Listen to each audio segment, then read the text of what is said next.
Elm Lane, Copenhagen, Denmark. In Search of the Castaways, or The Children of Captain Grant by Jules Verne. Book 1, Chapter 23, A Singular Abode. The tree on which Glenarvan and his companions had just found refuge resembled a walnut tree, having the same glossy foliage and rounded form. In reality, however, it was the ombu, which grows solitarily on the Argentine plains. The enormous and twisted trunk of this tree is planted firmly in the soil, not only by its great roots, but still more by its vigorous shoots, which fastens it down in the most tenacious manner. This was how it stood proof against the shock of the mighty billow. This ombu measured in height 100 feet, and covered with its shadow a circumference of 120 yards. All this scaffolding rested on 3 great boughs which sprang from the trunk. 2 of these rose almost perpendicularly, and supported the immense parasol of foliage, the branches of which were so crossed and intertwined and entangled, as if by the hand of a basket-maker, that they formed an impenetrable shade. The third arm, on the contrary, stretched right out in a horizontal position above the roaring waters, into which the lower leaves dipped. There was no want of room in the interior of this gigantic tree, for there were great gaps in the foliage, perfect glades, with air in abundance and freshness everywhere. To see the innumerable branches rising to the clouds, and the creepers running from bough to bough, and attaching them together, while the sunlight glinted here and there among the leaves, one might have called it a complete forest, instead of a solitary tree sheltering them all. On the arrival of the fugitives, a myriad of the feathered tribes fled away into the topmost branches, protesting by their outcries against this flagrant usurpation of their domicile. These birds, who themselves had taken refuge in the solitary ombu, were in hundreds, comprising blackbirds, starlings, icicaas, hilgurus, and especially the picaflor, humming-birds of the most resplendent colours. When they flew away, it seemed as though a gust of wind had blown all the flowers of the tree. Such was the asylum offered to the little band of Glenarvan. Young Grant and the agile Wilson were scarcely perched on the tree before they had climbed to the upper branches and put their heads through the leafy dome to get a view of the vast horizon. The ocean made by the inundation surrounded them on all sides, and, as far as the eye could reach, seemed to have no limits. Not a single tree was visible on the liquid plain. The ombu stood alone amid the rolling waters, and trembled before them.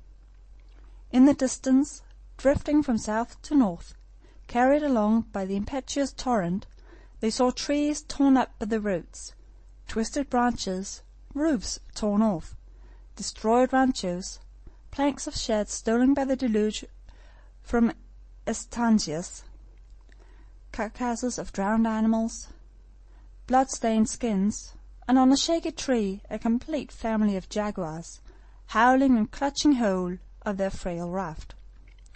Still farther away, a black spot almost invisible already caught Wilson's eye.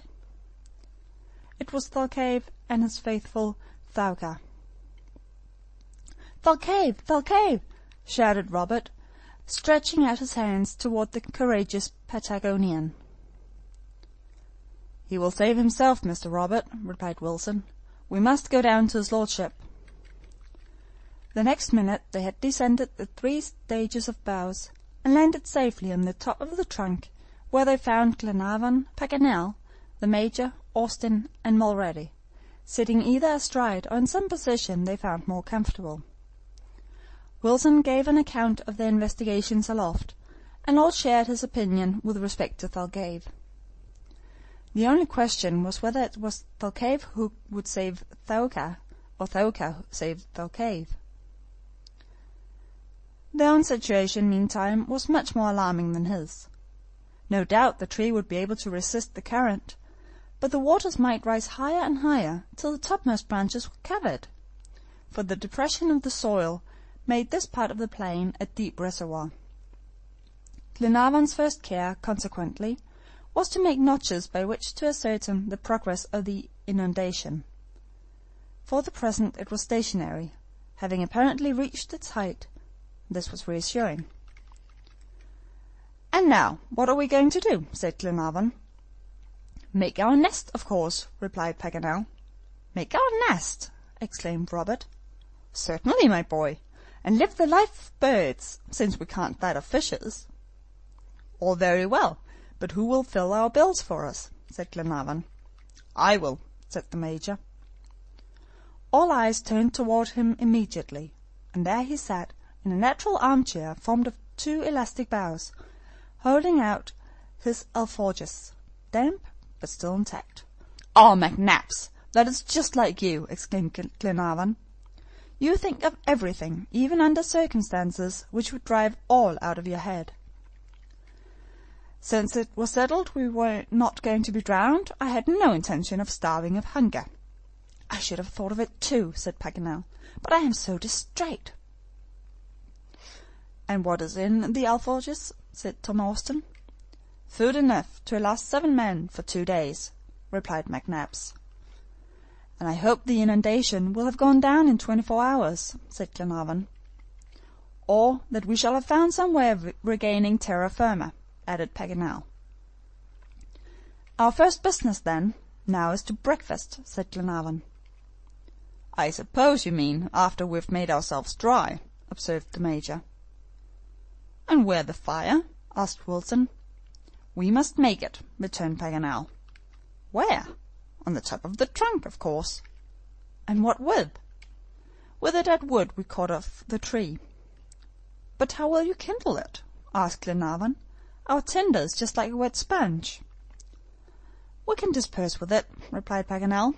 "We only want a little dry moss and a ray of sunshine in the lens of my telescope, and you will see what a fire I can get to dry myself by.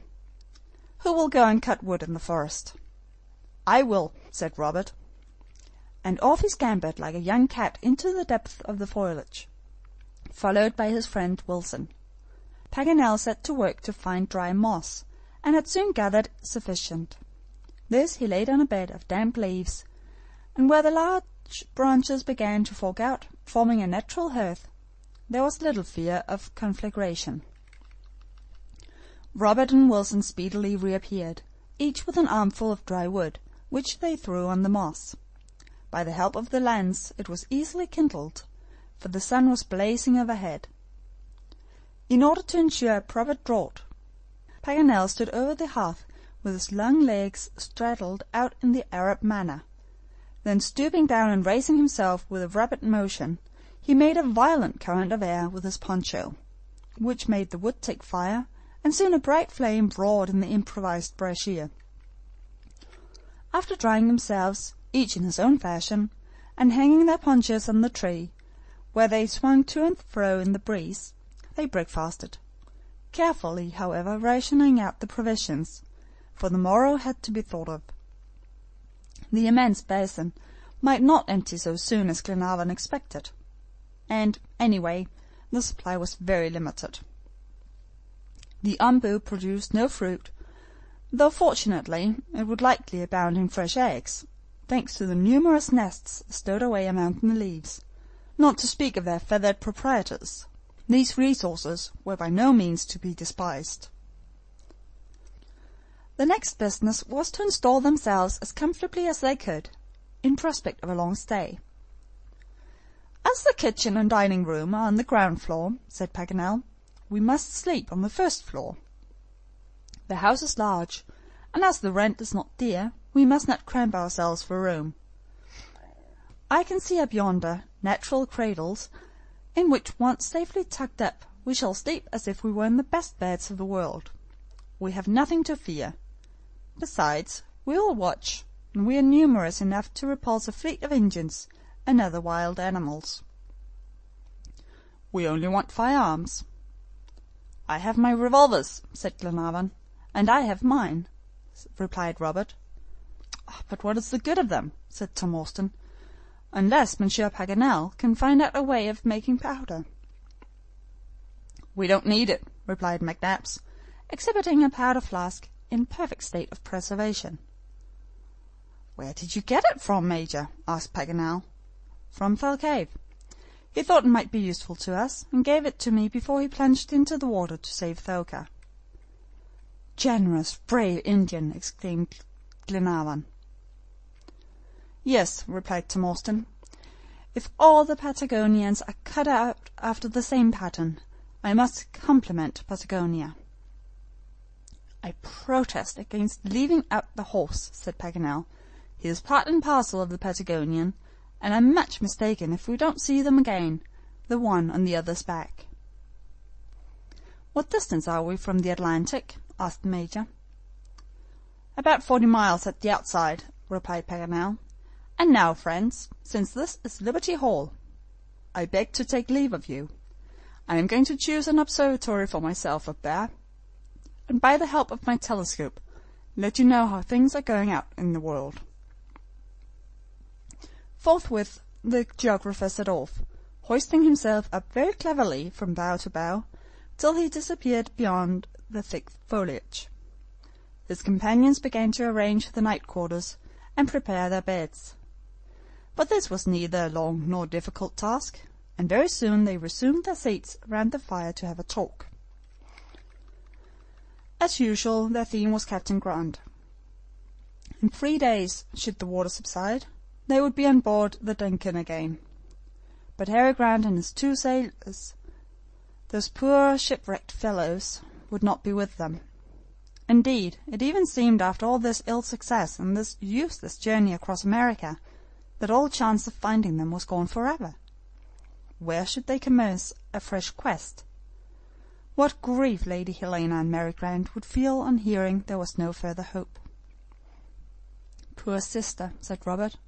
"It is all up with us." For the first time Glenarvan could not find any comfort to give him. What could he say to the lad?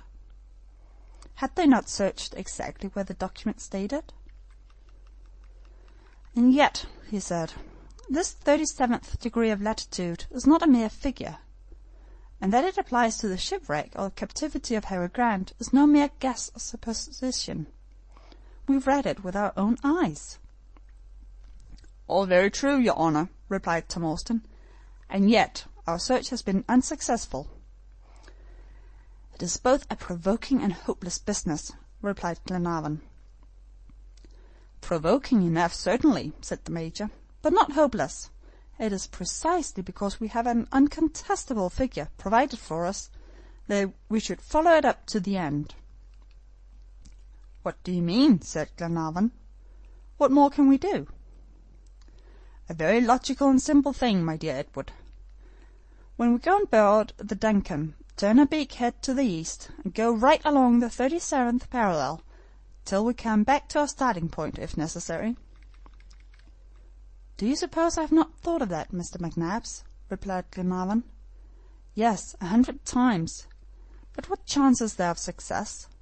To leave the American continent, wouldn't it be to go away from the very spot indicated by Harry Grant, and this very Patagonian so distinctly named in the document?" "And would you recommend your search in the Pampas, where you have the certainty of the shipwreck of the Britannia neither occurred on the coasts of the Pacific nor the Atlantic?" Glenarvan was silent. "And however small the chance of finding Harry Grant by following up the given parallel, ought we not to try?" "I don't say no," replied Glenarvan. "And are you not of my opinion, good friends?" asked the Major, addressing the sailors. "Entirely," said Tom Austin, while Mulrady and Wilson gave an assenting nod. "Listen to me, friends," said Glenarvan after a few minutes' reflection. "And remember, Robert, this is a grave discussion. I will do my utmost to find Captain Grant. I am pledged to it, and will devote my whole life to the task if needs be. All Scotland would unite with me to save so devoted a son as he has been to her. I too quite think with you that we must follow the 37th parallel around the globe if necessary, however slight our chance of finding him. But that is not the question we should settle. There is one much more important than that is. should we, from this time, and altogether, give up our search on the American continent?" No one made any reply. Each one seemed afraid to pronounce the word. "Well," resumed Glenarvan, addressing himself especially to the Major. "My dear Edward," replied McNabbs, "it would be incurring too great a responsibility for me to reply hic et nunc. It is a question which requires reflection.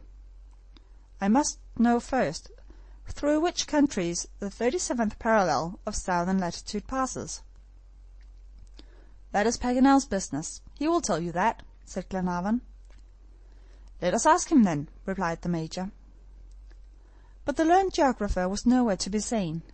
He was hidden among the thick leafage of the ombu, and they must call out if they wanted him. "Paganel! Paganel!" shouted Glenarvan. "Here," replied a voice that seemed to come from the clouds. "Where are you?" "In my tower." "What are you doing there?" "Examining the wide horizon." "Could you come down for a minute?" "Do you want me?" "Yes." "What for?" "To know what countries the 37th parallel passes through." "That's easily said. I need not disturb myself to come down for that." "Very well. Tell us now." "Listen, then. After leaving America, the 37th parallel crosses the Atlantic Ocean." "And then?" "It encounters Isle Tristan d'Acunha." "Yes." "It goes on 2 degrees below the Cape of Good Hope." "And afterwards?" "Runs across the Indian Ocean, and just touches Isle St. Pierre, in the Amsterdam group." "Go on." "It cuts Australia by the province of Victoria." "And then?" "After leaving Australia in—" This last sentence was not completed. Was the geographer hesitating, or did he not know what to say? No, but a terrible cry resounded from the top of the tree. Glenarvan and his friends turned pale and looked at each other. What fresh catastrophe had happened now? Had the unfortunate Paganel slipped his footing? Already Wilson and Mulrady had rushed to his rescue when his long body appeared tumbling down from branch to branch. But was he living or dead? For his hands made no attempt to seize anything to stop himself. A few minutes more, and he would have fallen into the roaring waters, had not the Major's strong arm barred his passage. "Much obliged, McNabbs," said Paganel. "How's this? What's the matter with you? What came over you? Another of your absent fits?" "Yes, yes," replied Paganel, in a voice almost inarticulate with emotion. "Yes, but this was something extraordinary." "What was it?" "I said we've made a mistake. We're making it still, and have been all along." "Explain yourself." "Glenarvan, Major, Robert, my friends," exclaimed Paganel, "all you that hear me, we are looking for Captain Grant where he is not to be found." "What do you say?" exclaimed Glenarvan. "Not only where he is not now, but where he has never been." End of Book 1, Chapter 23.